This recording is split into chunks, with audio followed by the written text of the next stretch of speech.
তোমার বন্ধু, তোমার খলিল ইব্রাহিম আলাইহিস সালাম আমার মধ্যে দাঁড়ায় কাজ করবে। আমি যদি শক্ত হয়ে থাকি, এটা এক রকমের বেয়াদবি হয়ে যায়। 2 নম্বরটা হইল ইব্রাহিম পয়গম্বরের কষ্ট হবে। আর প্রভু মেহেরবানি করে আমাকে একটু অনুমতি দেন গো, যদি আমার এরকম, আমার বৈশিষ্ট্য হইল শক্ত হয়ে থাকা, লোহার বৈশিষ্ট্য শক্ত হয়ে থাকা, পাথরের বৈশিষ্ট্য শক্ত হয়ে থাকা, কাদার বৈশিষ্ট্য নরম হয়ে থাকা। আরো জোরে কন, আগা প্রভু একটু অনুমতি দাও যে আমি যেন ইব্রাহিম পয়গম্বরের জন্য নরম কাদা মাটির মতো হয়ে যাই, আরামের মতো হয়ে যাই, এরকম তুলার মতো হয়ে যাই। আল্লাহ যা দিলাম। সেই কালো গিলাফের গোরখানায় কাবা সম্পর্কে আল্লাহ পাক আয়াতে বলেন, সূরাতুল হজ আছে। সুবহানাল্লাহ। নামাজের সূরা আল্লাহ নাজিল করে নাই, যাকাতের সূরা আল্লাহ নাজিল করে নাই, এরপরে রোজার সূরা আল্লাহ নাজিল করে নাই। কিন্তু হজ এমন একটা বিষয়, হজ সম্পর্কে আল্লাহ পাক আয়াত তো দিছে নেই, বরং সরাসরি আল্লাহ পাক হজ নামক সূরা নাজিল করলেন, সূরা মুসা। তাহলে এই বিষয়টা খুব একটা গুরুত্বপূর্ণ বিষয়। হজটা এটা এমন একটা ইবাদত, যে ইবাদতের মাধ্যমে বান্দা আল্লাহর সাথে প্রেমের সম্পর্ক হয়। না সুবহানাল্লাহ করেন না? হজের মাধ্যমে মানুষ আল্লাহর সাথে কি হয়? প্রেমের সম্পর্ক হয়। হজ এটা একটা কথার কথায় বলে পাগলামির মতো। পাগলামি কেমনে? সেলাইবিহীন কাপড় পরে, সেলাইবিহীন এহরামের কাপড় আছে না নাই? আউলা বেশে পাগল বেশে, আউলা কেশে পাগল বেশে, দুলু বালু যুক্ত ময়লা কাপড় নিয়ে খানায় খাবার সামনে গিয়ে লাব্বাইক আল্লাহুম্মা লাব্বাইক হাজিরা বলতেছে, আল্লাহু আকবার। এটার মধ্যে কিন্তু আলাদা মজা, ফিলিংস। এই মজা কিন্তু ওয়াজ করে বোঝানো সম্ভব না, আমি আগেই বলেছি। আউলা কেশে পাগল বেশে হাজিরা দৌড়ায় গিয়ে আল্লাহর বাড়ি থেকে লাব্বাইক আল্লাহুম্মা লাব্বাইক বলে বলে হাজির দিচ্ছে। তাহলে হজ এটা গুরুত্বপূর্ণ বিষয়। 5টা ফরজের মধ্যে, 5টা বৃত্তির মধ্যে আল্লাহ পাক হজকে ফরজ করেছেন ধনীদের জন্য, গরিবের জন্য নয়। ধনীদের জন্য 2টা বেশি, গত সপ্তাহে বলেছিলাম, যাকাত এবং হজ। এই হজ আল্লাহ পাক রব্বুল আলামিন আমাদের জন্য, যারা গরিব তাদের জন্য নয়, যারা ধনী তাদের জন্য আল্লাহ পাক এই হজকে ফরজ করেছেন। অতএব বান্দা হজ করবে, আল্লাহর সাথে তার সম্পর্ক কায়েম হবে। হজের মাধ্যমে বান্দা আল্লাহর সাথে তার প্রেমের সম্পর্ক হবে। সুবহানাল্লাহ। এজন্য যারা হজ করে আসে তাদের সাথে দেখা করো। এখন তো এই আগের যুগে হজ থেকে আসলে কেউ শুনলে মাল কি মাল, মাল কি মাল, পায়ে হেঁটে গিয়া তার সাথে সাক্ষাৎ করতো যেরকম। কিন্তু এখন পাশের বাসায়, পাশের ফ্ল্যাটে হজ করে আসছে, তুমি যাইতে পারো নাই, অসুবিধা নাই, তুমি হাদির সাথে গিয়ে দেখা করো, তাও আল্লাহ পাক তোমার সঙ্গে গুনাহ মাফ করে দিবে। সুবহানাল্লাহ। একজন হাজি সাহেব যখন দেশে ফিরে হজ শেষ করে, আল্লাহর রাসূল বলেন কাওয়ালাদাতু উম্মুহু, সে যেন নিষ্পাপ মাসুম হয়ে ফিরল। আরো জোরে এখন, হজে গেলে যদি হজ কবুল করে আল্লাহ পাক, তাহলে আল্লাহ পাক বান্দাকে এমনভাবে গুনাহ মাফ করে, কায়ামিন ওয়ালাদাতু উম্মুহু, রাসূল বলেছেন পরিষ্কার, এই একটা নিষ্পাপ মাসুম বাচ্চা যেমন মায়ের গর্ভ থেকে বের হয়ে নিষ্পাপ, ঠিক একটা মানুষ হজ করার পরে যখন দেশে ফিরে সে ওই রকম বাচ্চার মতো নিষ্পাপ। এই জন্য হজ করতে পারো নাই, কমপক্ষে রসুলের প্রেমে, আল্লাহর প্রেমে, খানায়ে কাবার মোহব্বতে হাদির সঙ্গে গিয়ে দেখা করো, বুকের সাথে বুক মিলাও, মুসাফাহা করো, সালাম কালাম করো, আর ভিতরে আফসোস জুগাও, আফসোস সঞ্চয় করো। আহা, আমার পাশের ভাই যেতে পারলাম, আমি যেতে পারলাম না। আল্লাহর কাছে প্রার্থনা করো মনে মনে যে আল্লাহ আমাকে তুমি একবার হইলেও তোমার মক্কা মদিনায় পৌঁছায় দাও। আমিন কোন। মোহব্বত লাগবে, মোহব্বত। টাকা হইলে যাওয়া যায় না। মাত্র একজন ঠিক কইছে, টাকা হইলে যাওয়া যায় না, টাকা হইলেই যাওয়া যায় না। অডেল সম্পদের মালিক হন আছে, মান্ডা মুগ্ধ, অভাব নাই, কথা কোনা। কিন্তু হজে যাবে 6 থেকে 7 লাখ টাকা খরচ হয়, এইটা তার আর সয় না যে তার সমস্ত সম্পদ এভাবে নষ্ট হয়ে যাবে, এই হয়ে যাবে, এই ক্ষতি হয়ে যাবে, এই হয়ে যাবে, এই ঘাটতি হয়ে যাবে। টাকা ঠিকই আছে, হজে যাওয়ার মতো টাকা অভাব নাই, বরং আরো 2 জন লোক পাঠানোর, 3 জন লোক পাঠানোর ক্ষমতা তার আছে। সে পাঠাতো না, ওই নিজেও হজ করে না, তার প্রেমের সম্পর্ক নাই আল্লাহর সাথে, খানায়ে কাবার ভালোবাসা নাই, কথা না। এই ভালো করে শুনেন, খানায়ে কাবার ভালোবাসা যার ভিতরে নাই তার ঈমান দুর্বল। খানায়ে কাবার মহব্বত থাকতে হবে। খানায়ে কাবার মহব্বত না থাকলে কিন্তু আপনি পরিপূর্ণ মুমিন নয়। মহব্বত থাকতে হবে, আজমত। খানায়ে কাবার মহব্বত থাকতে হবে, কালো গিলাফের ঘরের মহব্বত থাকতে হবে। আল্লাহ রাব্বুল আলামিন এই সূরার মধ্যে, আমার এই আয়াতের মধ্যে, আমি যে আপনাদের সম্মুখে আয়াতে কারিমে তেলাওয়াত করেছি, এই আয়াতের মধ্যে আল্লাহ পাক খানায়ে কাবার ব্যাপারে 7 থেকে 8টা বৈশিষ্ট্য আল্লাহ বলছে। কোন সুবহানাল্লাহ। কয়টা বৈশিষ্ট্য? 8টা বৈশিষ্ট্য ধরে। জুমার দিন আলোচনা সংক্ষেপ, কথা বেশি, খুব মনোযোগ দিয়ে শুনতে হবে। আল্লাহ রাব্বুল আলামিন আমার তেলাওয়াতকৃত আয়াতে বলেন, ইন্না আউওয়ালা বাইতিন উদিআ লিন-নাসি লাল্লাযী বিবাক্কাতা মুবারাকান ওয়া হুদাল লিল-আলামিন।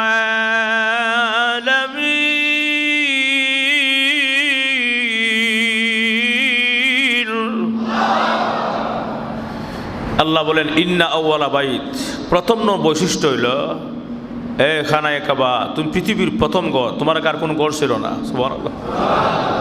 অতএব তোমার দাম অনেক বেশি। কোনো ঘরের কথা আমি আল্লাহ কোরআন আনছি না, তোমার কথা আমি আল্লাহ কোরআন আনছি। সুবহানাল্লাহ।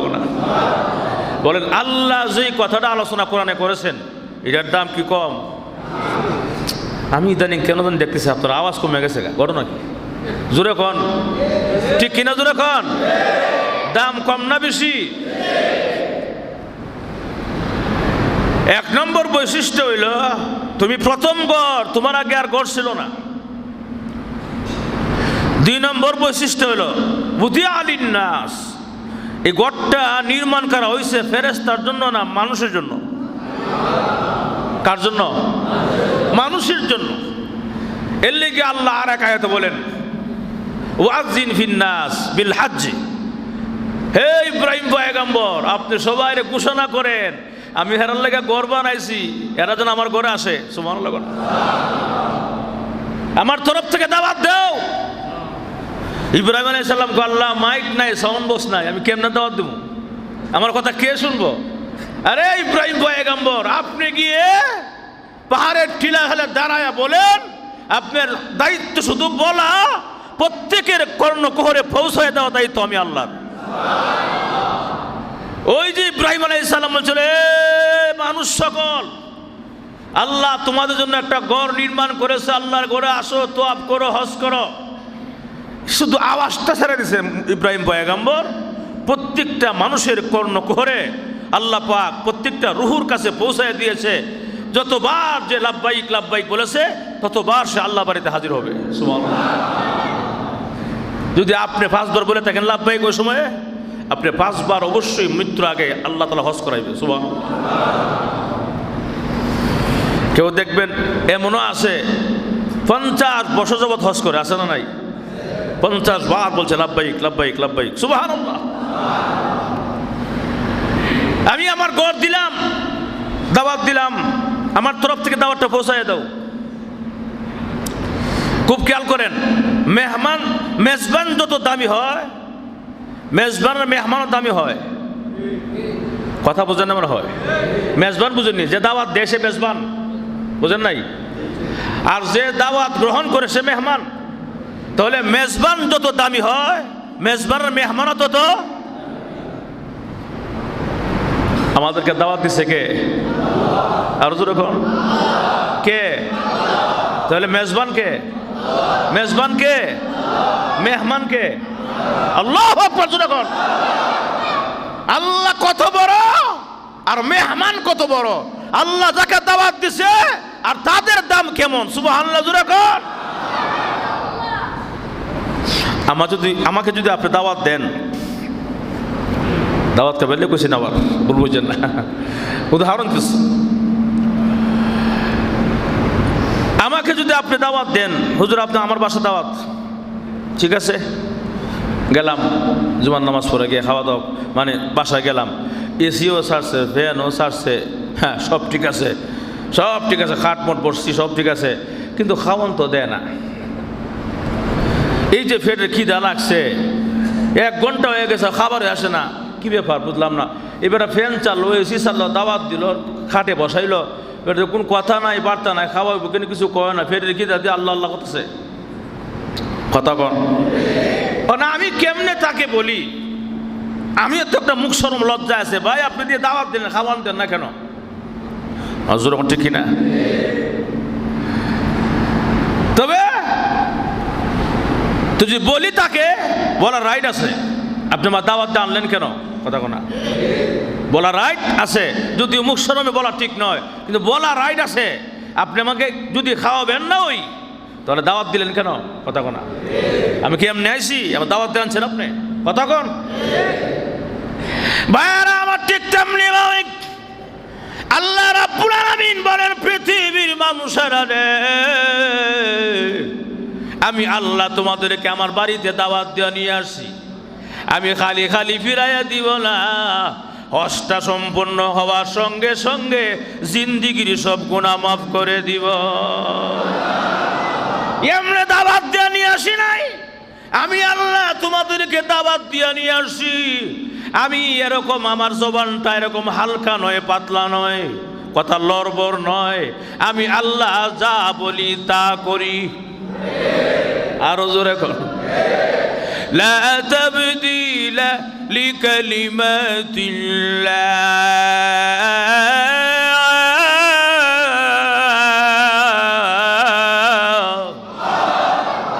পৃথিবীর মানুষেরা শোনো, আমি আল্লাহর কথার কোনো পরিবর্তন নাই, আমি আল্লাহর কথার রং কোনো পরিবর্তন নাই, যা বলি তা করি।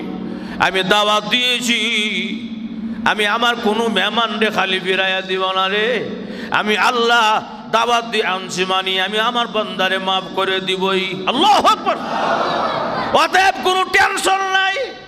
6 লক্ষ 7 লক্ষ টাকা যদি তোমার লাগে ও হজের খরচটা, টেনশন করবা না, বিশ্বাস রাখো, একিনরা করে বান্দা, এই 6 থেকে 7 লাখ টাকা খরচ করে যখন তুমি আমার সন্তুষ্টির জন্য হজটা আদায় করবে রে বান্দা, এই 6-7 লাখ টাকা ঘাটতিটা পূরণ করে দেওয়ার জিম্মাদারি আমি আল্লাহ গ্রহণ করে নিলাম।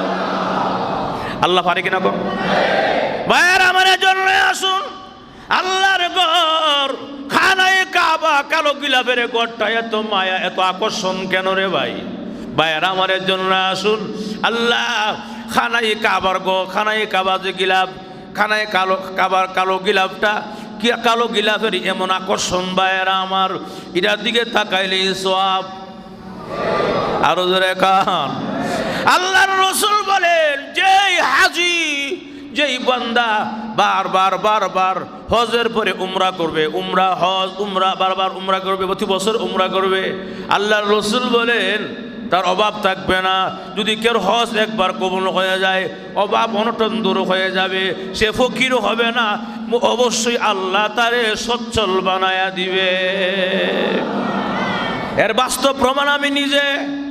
হজে যাওয়ার আগে কিন্তু আমি এত সচ্ছল ছিলাম না, কিন্তু হজ থেকে আসার পরে আল্লাহ পাক আমাকে আলহামদুলিল্লাহ। কথা বলা কেন? যদি আল্লাহ মানুষের হজ কবুল করে, রসুলের কথার কোনো পরিবর্তন হয় না, রসুলের কথা মিথ্যা হতে পারে না। এই জন্য ভাইয়েরা আমার, আল্লাহর রসুল বলেছেন তোমরা হজকে আদায় করো। হজের মাধ্যমে আল্লাহর সাথে প্রেমের সম্পর্ক হয়, হজের মাধ্যমে নবীর রওজা গিয়া প্রেমের সম্পর্ক হয়, হজের মাধ্যমে অভাব তোমার দূর হয়ে যাবে, হজের মাধ্যমে আল্লাহ গুনাহ মাফ করে দিবে, হজের মাধ্যমে মহান আল্লাহ রব্বুল আলামিন তোমাকে এমন সচ্ছল বানায়া দিবে, মৃত্যুর আগ পর্যন্ত আর কোনোদিন তুমি ফকির হবে না। জোরে কন্যা সুবহানাল্লাহ। যাদের হজটা কবুল হয়ে যায়, যাদের হজ একবার কবুল হয়ে গেছে, সে জিন্দেগিতে ফকির হবে না। সুবহানাল্লাহ। জোরে বল। হজ করতে রাজি আছি? হাই রে কপাল ভরা মুসলমান, হাই হাই হাই, আমরা কপাল ভরা। আমাদের সামর্থ্য আছে যাওয়ার, ফরজ হজটা এখন আদায় করে নাই এমন লোক আছে না নাই? আরো জোরে কান। ফরজ হজটা, ফরজ হজটাকে এখন পর্যন্ত আটকায় রাখছে, আদায় করে নাই। আগামী বছর বাঁচবা গ্যারান্টি কে? মসজিদ থেকে বের হয়ে বাসা যাবে গ্যারান্টি কে? ফরজ হজটা আদায় করলা না, তুমি কি জবাব দিবা আল্লাহর কাছে? আল্লাহ সম্পদ দিয়েছে তোমারে, হজটা যে করলা না। জোর এখন ঠিক কিনা? আসুন আয়াতের দিকে যাই। আল্লাহ বলেন ইন্না আউওয়ালা বাইত, প্রথম নম্বর বৈশিষ্ট্য হলো তুমি দুনিয়ার প্রথম ঘর। 2 নম্বর বৈশিষ্ট্য হলো মানুষের জন্য তোমাকে নির্মাণ করা হয়েছে, ফেরেশতার জন্য আর মানুষের জন্য। জোরে কর আল্লাহু আকবার, জোরে কর। এত দামি ঘরটা আল্লাহ বানাইছে আমাদের জন্য, কেন জানেননি? আল্লাহু আকবার, খুব খেয়াল করেন। আল্লাহ বলেন বান্দা রে, তুই তো আমার দেখতে পারবে না, তোর ভিতরে একটা আমার না দেখার একটা জ্বালা আছে, জ্বালা। কথা কোনা, কথা কোন। যারা মুমিন বান্দা, যারা আল্লাহকে ভালোবাসে, তাদের ভিতরে আল্লাহকে না দেখার একটা জ্বালা আছে, পিপাসা আছে। ওই পিপাসা তোর মিটে যাবে আমার কালো গোলাপের গোড়ার দিকে তাকাইলে। সুবহানাল্লাহ। আমি ঘরটা বানাইছি কেন? যাতে তো আমাকে দেখার পিপাসা তোর কমপক্ষে মোটামুটি মিটে জায়গা। সুবহানাল্লাহ। আমার গোড়ার দিকে তাকাইবে, আমার প্রেমের সম্পর্ক যাদের সাথে আছে, আমার গোড়ার দিকে তাকাইলো কেমন যেন সে একটা মনে তৃপ্তি লাগবে, মনে একটা শান্তি লাগবে, কেমন যেন আমি আল্লাহকে দেখতেছে। সুবহানাল্লাহ। এটা প্রেমের সম্পর্ক। এটা কেমনে বুঝাবো? ওয়াজ করে বোঝানো সম্ভব না, আগেই বলছি আমি। উপলব্ধি করা মানে মানে সেখানে গিয়ে বাস্তব বোঝা সম্ভব, ওয়াজ করে কিছু বিষয় বোঝানো যায় না। যেরকম ঠিক কিনা? যাক, 2 নম্বর বৈশিষ্ট্য হইল কি বলছি বলেন? ঘরটা নির্মাণ করেছে কার জন্য? মানুষের জন্য। উদিয়া লিন্নাস লাল্লাযী বিবাক্কাহ। আল্লাহ বলেন 3 নম্বর বৈশিষ্ট্য হইল এই ঘরটা মক্কাতে অবস্থিত। কোন জায়গায়? মক্কায় নাকি মদিনায়? মক্কাতে। বিবাক্কা মানে মক্কায়। ঘরটা মক্কা অবস্থিত করা গেল 3 নম্বর বৈশিষ্ট্য। 4 নম্বর হইল মুবারাকা। ঘরটার মধ্যে আল্লাহ পাক অজস্র বরকত দিয়া ভরপুর করে রাখছে। খালি বরকত, খালি বরকত, আশেপাশে বরকত, ঘরের মধ্যে বরকতে ভরপুর। সুবহানাল্লাহ। কোনা আছে না নাই? খালি বরকত। কিছু কিছু জায়গা আছে গেলেই দোয়া কবুল, হাতটা উঠাইলেই দোয়া কবুল। আছে না নাই? মুলতাজিমের পাশে, মুলতাজিমে দাঁড়ায় হাত ধইরা দোয়া করলেই কবুল। এরপর হাতিমে খাবার পাশে কিছু জায়গা আছে, আশেপাশে কিছু বরকতি জায়গা আছে, যেখানে গিয়ে দাঁড়ায় হাতটা বাড়াইলেই দোয়া কবুল। আল্লাহু আকবার। তুই এত টাকা খরচ করে যাইবে, তোর টাকা নষ্ট হতে দেবো না আমি, আল্লাহ যা কবর করে দেবো। সুবহানাল্লাহ। না একবার যদি আল্লাহ দোয়া কবল করে আলায় কামিয়াব। কথা বলা আর জোরে কর। বৈশিষ্ট্য কয়টা বললাম? খানায় খাবার 4টা বললাম। কয়টা?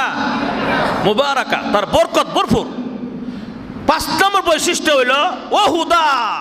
তাম বিশ্ববাসীর জন্য আল্লাহ ওই খানায় কাবাকে, কালো গোলাপের ঘরটাকে হেদায়াতের কেন্দ্র বানাইছে। সুবহানাল্লাহ। এখানে গেলাই হেদায়াত পাই যাবে, এখানে গেলে আল্লাহ পাক হেদায়াত দিয়ে দিবে। হেদায়ত। সুবহানাল্লাহ। দূরে কর। বৈশিষ্ট্য করা হয়েছে 5টা। 3 নম্বর ওয়া ফীহি আয়াতুম বাইয়িনাত। এখানের মধ্যে চতুর্দিকে এই খানা একেবারে আশেপাশে নিদর্শনে ভরপুর রয়েছে। সুবহানাল্লাহ কোন করা হইল 6টা নিদর্শনে ভরপুর। ওই যে রুমাল গেছে আপনাদের কাছে মসজিদের পক্ষ থেকে দান বক্স, যেখানে অনেক জায়গায় বক্সে দান করে, অনেক জায়গায় কাপড়ে, মসজিদের পক্ষ থেকে রুমাল গেছে, ইনশাআল্লাহ সবাই দান করেন, মুক্ত হস্তে দান করেন ইনশাআল্লাহ। তাহলে কয় নম্বর বললাম? 6 নম্বরটা হইল যে এই আশেপাশে শুধু নিদর্শন ভরপুর। কি নিদর্শন? বলে ওই যে হাজর আসদ পাথরটা, এটা একটা নিদর্শন। সুবহানাল্লাহ।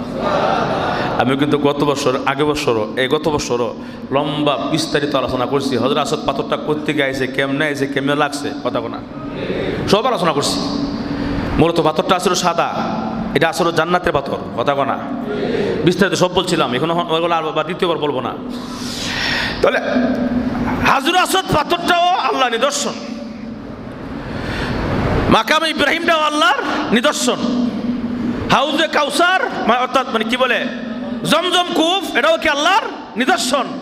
এই যে পানি চালু হয়েছিল, লক্ষ লক্ষ লক্ষ লক্ষ মানুষ প্রতিদিন পানি নিচ্ছে, কিন্তু পানি কমছে না, পানি কিন্তু কম, কথা বলা মানে পানি খুব কম, খুব সীমিত দেখা যায়, এত বেশি গভীর না, পানি এত বেশি নয়, কিন্তু পানি কিন্তু কমেই, কিন্তু লক্ষ লক্ষ গ্যালন পানি, লিটার পানি প্রতিদিন হাজিরা নিচ্ছে, কিন্তু আল্লাহর কি কারিশমা, পানি কমে না।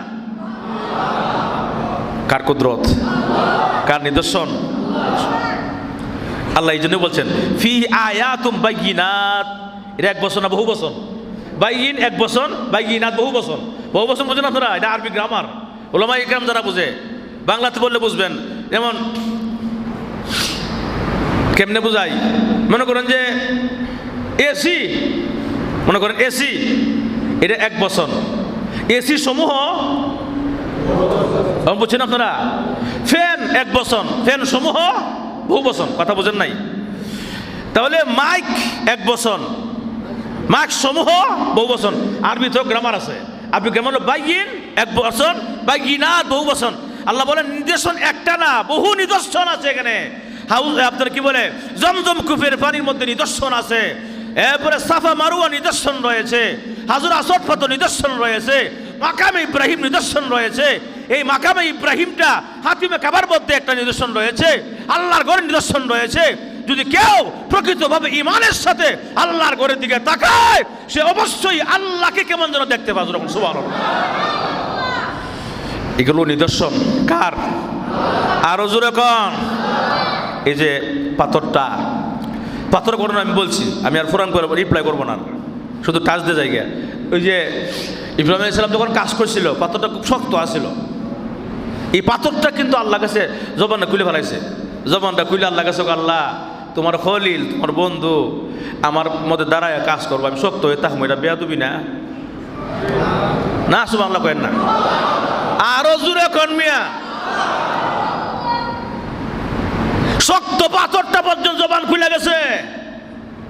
প্রভু গো, তোমার বন্ধু, তোমার খলিল ইব্রাহিম আলাইহিস সালাম আমার মধ্যে দাঁড়ায় কাজ করবে, আমি যদি শক্ত হয়ে থাকি এটা একটা রকমের বেয়াদবি হয়ে যায়। 2 নম্বরটা হইল ইব্রাহিম পয়গম্বরের কষ্ট হবে। আরো জোরে, প্রভু মেহেরবানি করে আমাকে একটু অনুমতি দেন গো, যদি আমার এরকম, আমার বৈশিষ্ট্য হইল শক্ত হয়ে থাকা, লোহার বৈশিষ্ট্য শক্ত হয়ে থাকা, পাথরের বৈশিষ্ট্য শক্ত হয়ে থাকা, কাদার বৈশিষ্ট্য নরম হয়ে থাকা। আরো জোরে কন, আগা প্রভু একটু অনুমতি দাও যে আমি যেন ইব্রাহিম পয়গম্বরের জন্য নরম কাদা মাটির মতো হয়ে যাই, আরামের মতো হয়ে যাই, এরকম তুলার মতো হয়ে যাই। আল্লাহ যা দিলাম সুবহানাল্লাহ। পাথরটা অটোমেটিক নরম, কাদামাটির মতো হয়ে গেছে, তুলতুলে হয়ে গেছে, নরম হয়ে গেছে। ইব্রাহিম পয়গম্বর ওই যে পায়ের মধ্যে পাথরের মধ্যে দাঁড়ায়া কাজ করেছিল, আল্লাহর কসম আজ থেকে হাজার হাজার বছর আগে যে পাথরে দাঁড়ায়া কাজ করেছিল, যে এরকম ভাবে দাঁড়াইছিল পায়ে পাড়া দিয়া, এই পায়ের চিহ্নটা আজও পর্যন্ত বিদ্যমান। জোরে কোন সুবহানাল্লাহ। আল্লাহ কয়টাও নিদর্শন দিলাম, আমার কথা না, আল্লাহ নিজেই বলতেছেন। কটা বলছি বৈশিষ্ট্য? 6টা। কটা? 7 নম্বর বৈশিষ্ট্য আল্লাহ নিজে কোরআন আয়াতে সরাসরি আয়াতে বলতেছেন, ফীহি আয়াতুম বাইয়িনাতুম মাকামু ইব্রাহিম।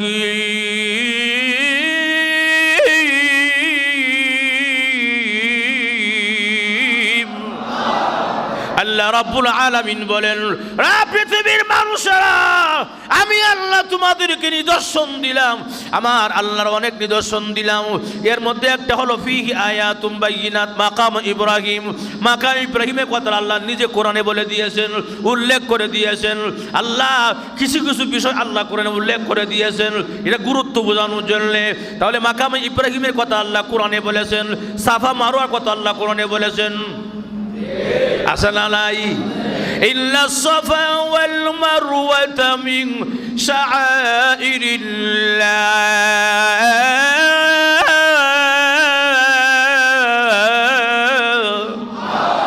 আল্লাহ বলে, নিশ্চয়ই সাফা মারওয়া তোমাদের জন্য আমি আল্লাহ নিদর্শন রেখে দিলাম। সাফা এবং মারওয়া লম্বা ইতিহাস, আমি ওই দিকে যেতে চাই না ভাইয়েরা আমার। এখন আসুন, সাফা এবং মারওয়া আল্লাহ তাআলা নিদর্শন রয়েছে। হাজর আসওয়াদ পাথর মধ্যে আল্লাহ নিদর্শন রয়েছে, খানায়ে কাবার মধ্যে নিদর্শন রয়েছে, মুলতাজিমে নিদর্শন রয়েছে, হাতিমে কাবার মধ্যে নিদর্শন রয়েছে, মাকামে ইব্রাহিম নিদর্শন রয়েছে, জমজম কুফি নিদর্শন রয়েছে, এমনকি মক্কা মদিনার খেজুরের মধ্যে নিদর্শন রয়েছে। এই জায়গার এত মূল্য, এত সম্মান কেন? যেই দেশ আমার নবীর দেশ, যেই দেশ হলো আল্লাহর পয়গম্বরের মাতৃভূমি। আর জোরে কর, যেই দেশে আমার নবীর আগমন হয়েছে, এই মাটির দাম কি পরিমাণ বেশি ও ভাইয়েরা আমার। এজন্য আমাদেরকে রসুলের প্রেম না থাকলে হবে না, খানায়ে কাবার প্রেম না থাকলে কিন্তু হবে না। কয়টা বলছি নিদর্শন? আরো জোরে কন, ফীহি আয়াতুম বাইয়িনাতুম মাকাম ইব্রাহিম। এরপর আল্লাহ বলেন, ওমান দাখালাহু কানা আমিনা। মানে এরপরে বৈশিষ্ট্যটা হইল, আল্লাহ বলেন খানায়ে কাবার মধ্যে যে ঢুকবে, প্রবেশ করবে, সে সবচাইতে নিরাপদ থাকবে। জোরে কোন সুবহানাল্লাহ। এই হলো নিদর্শন, এই হলো খানায়ে কাবার বৈশিষ্ট্যগুলো। আমি আয়াত থেকে সরাসরি বলে দিলাম, নম্বর দিয়া বলে দিলাম। এই জন্য আসুন, খানায়ে কাবার মহব্বতটা আপনার আমার অন্তরে থাকতে হবে, প্রেম থাকতে হবে। প্রেম যদি না থাকে তাহলে কোনো কিছুই হাসিল করা যায় না। আরো জোরে কান, কেউ যদি কেউ রে ভালোবাসে, তার জন্য জীবন দিতে রাজি হয়ে যায়, সব দিতে রাজি হয়ে যায়। কেন? তার মোহব্বত তার কলিজার মধ্যে আছে। আরো জোরে কান ভাইরা আমার। ঠিক তেমনি ভাবে আল্লাহর কিছু মুমিন বান্দা আছে যারা আল্লাহকে দুনিয়ার সব চাইতে বেশি ভালোবাসে, আল্লাহকেই ভালোবাসে না, আল্লাহর ঘরকেও ভালোবাসে। আরো জোরে, আরো জোরে কান, আমার কথা না, কার কথা? ওয়াল্লাযীনা আমানু আশাদ্দু হুব্বান লিল্লাহ।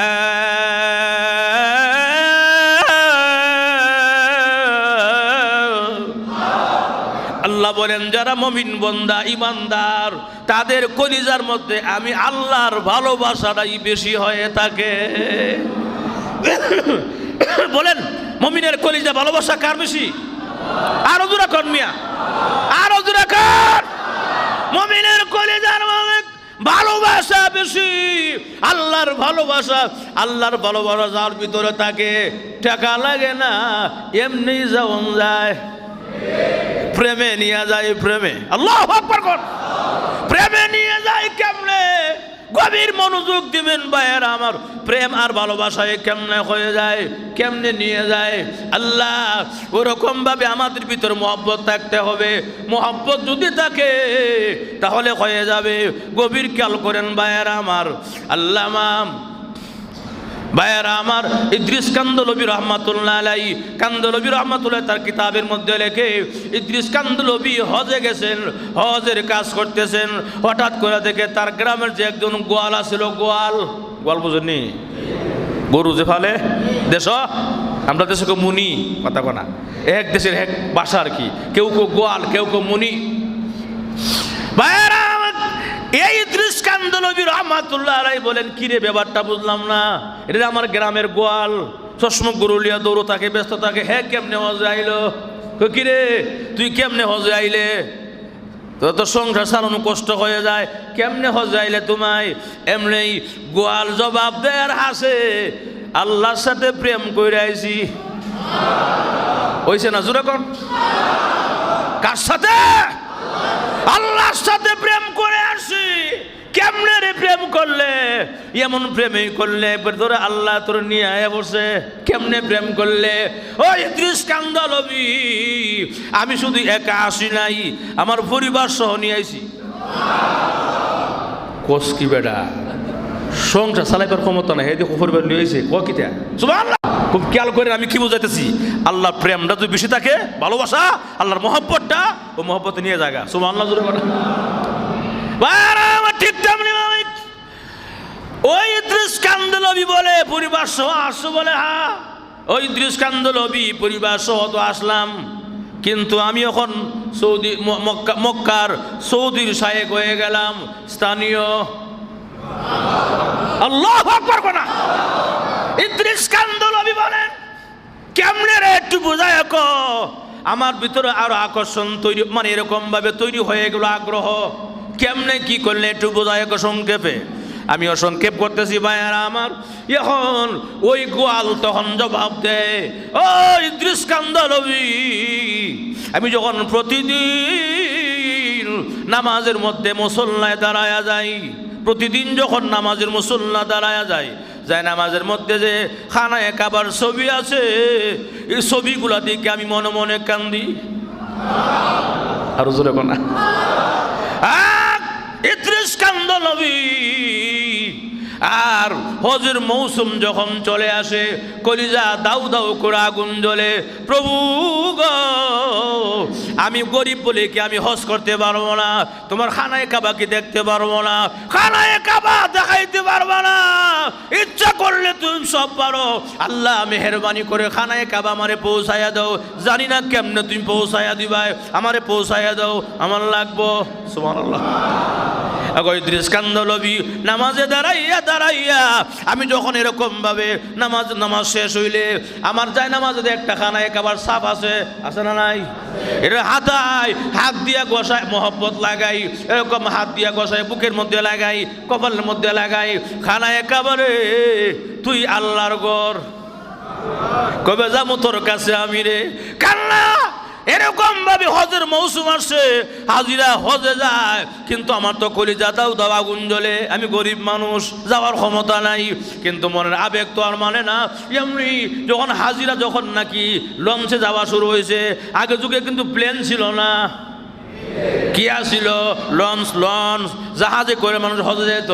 এখন এই অবস্থা ভাইয়েরা আমার, যখন হাজিরা যখন নাকি এরকম ভাবে মানে লঞ্চে যাচ্ছেন, লঞ্চে মালপত্র উড়াইতেছেন, আমিও গিয়া লঞ্চ ঘাটে গিয়া দাঁড়ায় আসি, আর দাঁড়ায়া আল্লাহর ঘর ভালোবাসায় চোখের পানি সারি আর কান্দি, প্রভু গো তোমার হাজিরা যাচ্ছেন হজে, লাব্বাইক লাব্বাইক আল্লাহুম্মা লাব্বাইক বলতেছে আর যাচ্ছে, আমি গরিব বলি কি আমি যেতে পারবো না, আমার কি আর যাওয়া হবে না, আমি কি দেখতে পারবো না তোমার ঘর?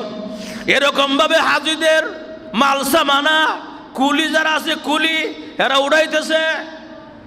এই অবস্থায় একজন কুলি হঠাৎ করে ওই জাহাজ থেকে নিচে পড়ে গেছে, হাতের মধ্যে প্রচন্ড ব্যথা পাইছে।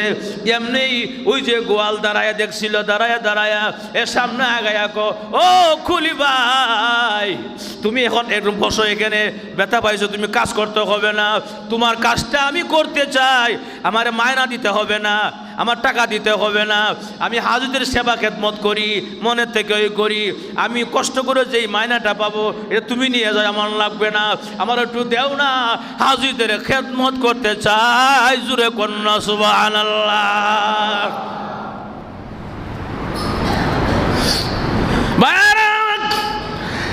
এই গোয়াল সামনে আগাইলেন, ও কুলি ভাই আমার কাছে দাও, তোমার জামাটা আমার গায়ে দাও, জ্যাকেটটা আমার গায়ে দাও, কাজের যে কাজ মানে পোশাকগুলা পরলেন, পয়টা উনি এরকম কাজ করা শুরু করলেন, লাগেজ উপরে উঠায়, নিচ থেকে উপরে উঠায়, প্রত্যেক হাজিদেরকে উঠানো শুরু করলেন, উঠাইতে উঠানো শেষ।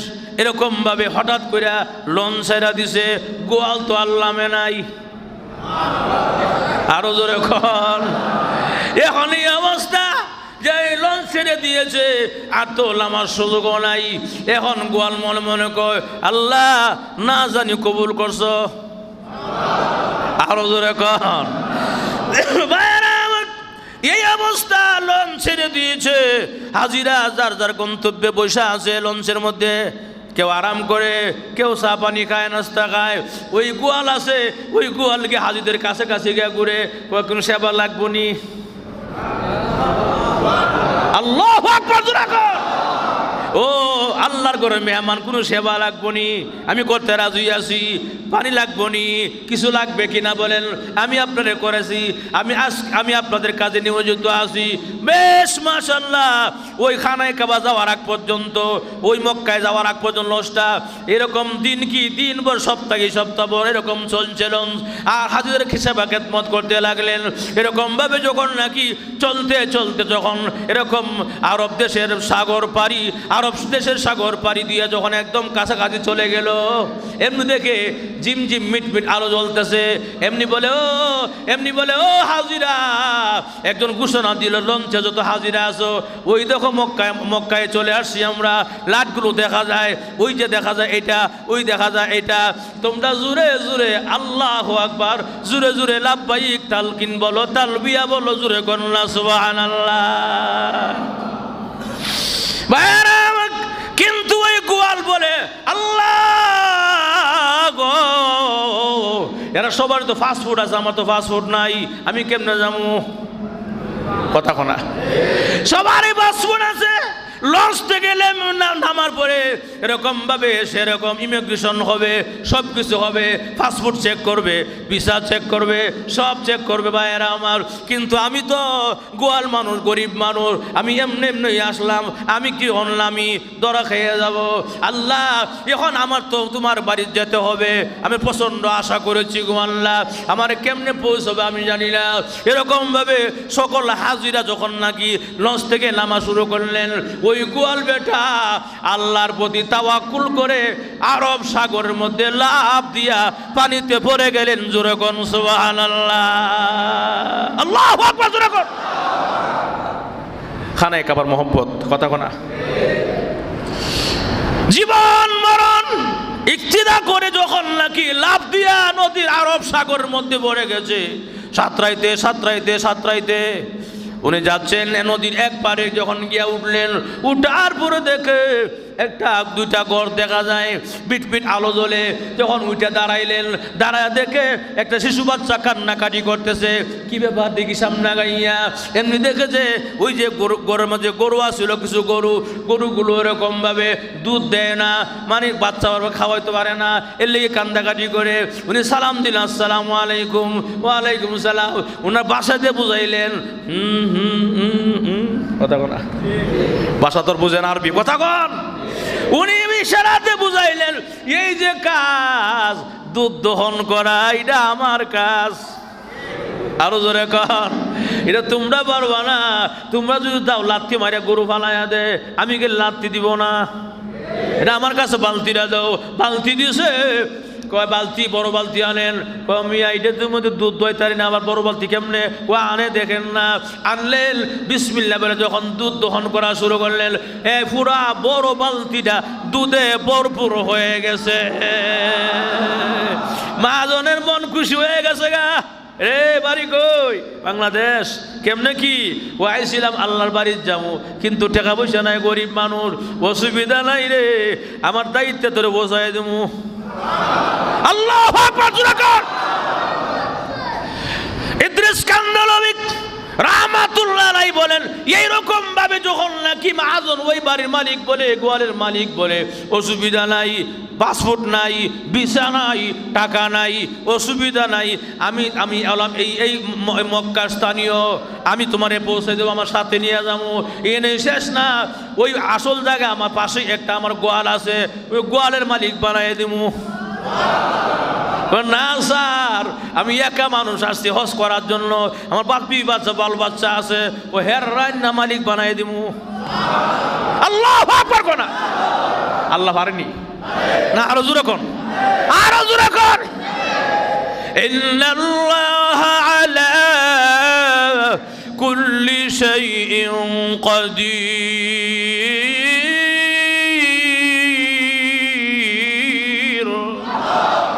আল্লাহ বলেন প্রত্যেকটা বিষয়ে আমার ক্ষমতা আছে।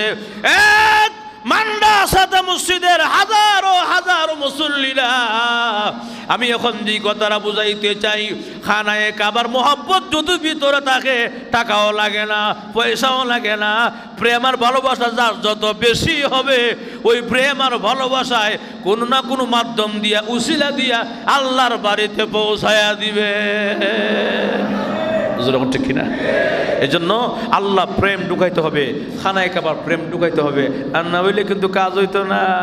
যার যত বেশি প্রেম হবে খানায় কাবার সাথে, যার যত বেশি প্রেম হবে রসুলের সাথে, যার যত বেশি প্রেম হবে আল্লাহর সাথে, সেই প্রেম তারে টেনে হেসড়ে মক্কা মদিনা পৌঁছাই দিব। আল্লাহ আমাদের সবাইরে মক্কা মদিনায় গিয়ে হজ করার, আল্লাহ আমাদের সবাইরে যেন জীবনে একবার হইলেও হজে যাওয়ার তৌফিক দান করে। আল্লাহ সবাইরে গিয়া তুমি কালো গোলাপের গড়টা খানায় কাবাকে তওয়াফ করার তৌফিক দাও। সবাইরে জীবনে একবার হইলো রসুলের রওজার সামনে গিয়া দাঁড়ায় সালাম দেওয়ার তৌফিক দাও। আল্লাহ কবুল করুক, আমিন বল।